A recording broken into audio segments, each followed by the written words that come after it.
El Consejo de Europa anima a usar hijab. Dice que la belleza está en la diversidad como la libertad está en el hijab. Pero es muy importante que el hijab no sea rosa, porque mientras el hijab empodera, el color rosa oprime y reprime. Este vídeo es grosero y real, la edición es mala y es políticamente incorrecto. Debido a su contenido le recomendamos que no lo vea. Bienvenidos a Libertad y lo que surja. Esto es Cote Caza Prore, porque las chorradas prores las cazamos al vuelo y vamos a hablar de que Elon Musk se la ha sacado. O sea, ha venido un tío de la ONU y Elon Musk ha cogido y se saca el rabo y la ha mirado por encima de la mesa.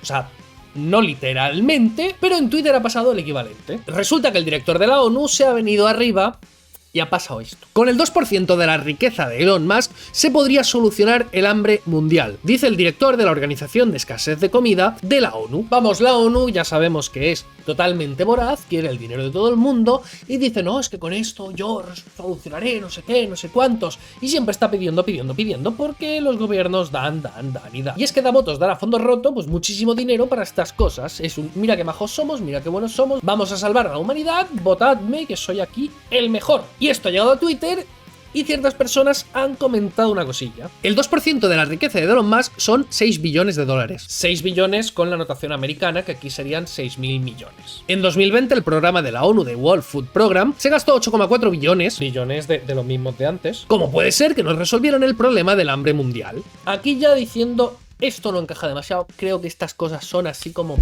quiero recaudar, quiero dinero, dádmelo.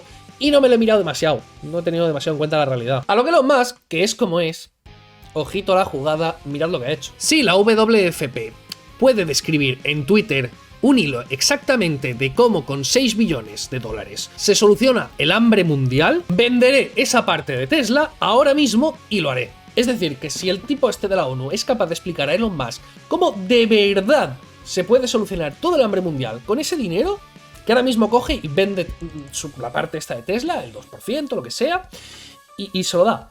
Y, ojo, venga, adelante. A lo que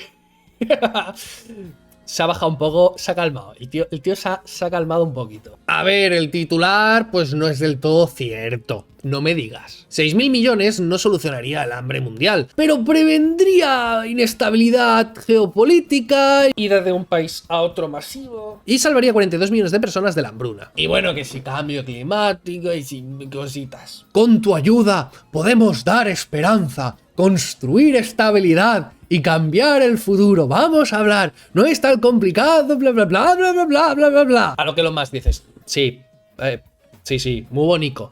Publica esto. ¿Cómo se haría? Va. Aquí has saltado titular, has dicho con el 2% de...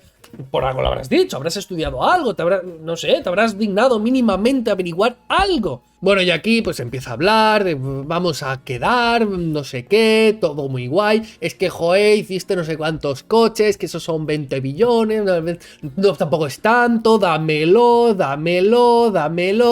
Pero sin explicar nada de cómo va a hacerlo y de dónde salen esas cifras y todo eso. Nada de ahí. Vamos, que en el fondo eso era no decir absolutamente nada. Y es que por mucho dinero que se done, no se va a solucionar el problema. En serio, no vamos a llegar donando a África como se está haciendo desde hace muchísimos años, pero décadas y décadas, no se va a conseguir nada. Y es que el problema de África no es monetario, no consiste en meter billetes. Si tú tienes una empresa ruinosa que no sirve para absolutamente nada y no produce nada, por mucho billete que le metas, si sigues en la misma dinámica, si intentas vender cosas que nadie quiere comprar, no se va a hacer nada con eso. El problema no es monetario, sino que son las instituciones que ahí están. Y aquí tenemos dos problemas. Uno, entender que por mucho que se meta billetes no va a solucionar nada. Otro, ¿qué se tendría que hacer? ¿Cuál es la solución? Empecemos por el principio. Vamos a hablar del Plan Marshall. El Plan Marshall fue un plan de Estados Unidos para la recuperación de la Europa devastada por la Segunda Guerra Mundial. En 1948 y durante 4 años se inyectó muchísimo dinero en Europa. Se metieron 20.000 millones. Ahora dicen los de la ONU que con 6.000 millones ya se soluciona todo el tema de África, cuando se metieron 20.000 en la época, o sea, hace muchísimo tiempo, con la inflación, bueno, es muchísimo más ahora, una barbaridad. Sin embargo, si miramos las cifras y vemos cuánto se ha donado a África en ayuda internacional, en ONGs, en comida, en un montón de cosas, vemos que se ha donado el equivalente a 80 planes Marshall. O sea, África ha llegado pues una recuperación de 80 planes Marshall. Se ha metido ahí dinero 80 veces más que lo del plan Marshall de Europa. Y ya vemos que no, que siguen igual, que no, eso no soluciona las cosas. Pero ¿por qué en Europa funcionó y en África no? Bueno, es que en Europa tampoco funcionó. Realmente los países que no recibieron el plan Marshall tuvieron un crecimiento similar a los que sí. Y de hecho los países que más recibían pues no necesariamente crecían más que otros. O sea que realmente no había ahí nada, simplemente fue endeudarse para nada. ¿Pero por qué hubo recuperación entonces? Porque lo que pasó en Europa es que se devastó un territorio que anteriormente era rico y lo que se hizo fue reconstruir lo que ya funcionaba, lo que ya estaba prosperando, lo que ya estaba dando riqueza. Ya estaban unas instituciones de respeto a la propiedad privada, cierto grado de libertad, cierto respeto por la vida, no durante esa época, pero, o sea, antes.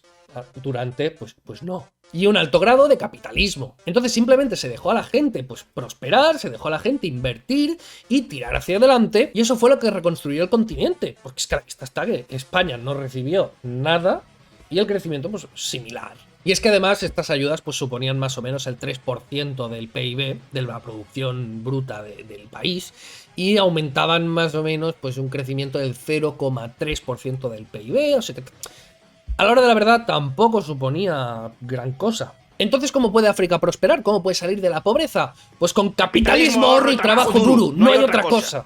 Y es que lo que ocurre en África es que faltan estas instituciones que permiten prosperar a la población. Instituciones que allí donde estén, independientemente de la zona geográfica del planeta, pues se prospera. Tú puedes analizar Asia y ver que los países pues mucho no prosperan, pero tienes focos como por ejemplo Hong Kong, Singapur, donde efectivamente, como se respetan estas instituciones, se crece muchísimo. Dentro de Europa podemos ver que los países más libres son los más prósperos y los menos libres, pues efectivamente pues estamos aquí pues Grecia, España y todo eso. E Irlanda, que es un país que estaba hiperregulado y demás, como los países pues de España y demás, pues lo que hizo fue liberalizar increíblemente la economía, y entonces se volvió uno de los países más ricos de Europa. ¿Y qué tenemos en África? Pues países que prácticamente no tienen instituciones capitalistas, que casi no tienen respeto por la propiedad privada, por la libertad, por la inversión y por todo esto, y además pues zonas en guerra, zonas conflictivas, zonas con conflictos religiosos, zonas que por mucho que quieras invertir allí, al poco tiempo te lo van a destruir, te lo van a expropiar, te lo van a saquear, te lo van a robar, o van a decir que eres un infiel y van a ir a por ti. El problema de África no es económico, no es monetario, sino es cultural. Y también, muy importante, dictatorial. Porque ahí tienes unas élites extractivas, porque lo que hacen es quedarse con el dinero que llega de ayudas internacionales y con eso mantienen su dictadura. Con toda esta ayuda internacional estamos financiando que se mantengan todas estas dictaduras, estas guerrillas y todos estos problemas. De hecho, hay estudios que demuestran que cuanta más ayuda llega a estos territorios, menos se produce, porque la gente tiende a elegir pues lo más fácil. Entonces prefiere vivir de lo que le va lloviendo que no de tener que hacerlo. Y además que si tú inundas el continente de productos básicos de alimentación, de trigo, de grano, de frutas, de todo eso, lo que pasa es que se deja de producir. Nadie compra a los productores de allí porque ya tienen la ayuda internacional. Entonces África lo que no puede hacer es invertir ahora mismo en grandes tecnologías, en alto valor añadido y todo eso. Lo que hace es empezar desde el principio. Pero si ese principio tú lo inundas, si tú llevas ahí un montón de recursos de lo que podrían estar empezando a hacer, lo que haces es que no hagan nada. Entonces para África lo útil no sería recibir el 2% de la riqueza de Elon Musk. Lo útil sería no recibir nada, ningún tipo de ayuda de la Unión Europea ni nada. Si hay una catástrofe o algún problema así, no sé qué, bueno, pero asistencializar de forma sistemática todo un continente es una aberración y no se puede salir de ahí. Estás generando el incentivo a, pues, seguir en esta dinámica. Así que bueno, todo esto es muy mala idea y efectivamente, pues estos tipos no pueden enseñarle a Elon Musk una receta mágica para sacar a toda esta gente de la pobreza. Por mucho dinero que les pongas. Pero bueno, muchas gracias a todos, un poquito más de gracias a los Patreon y a los miembros, un saludo y nos vemos.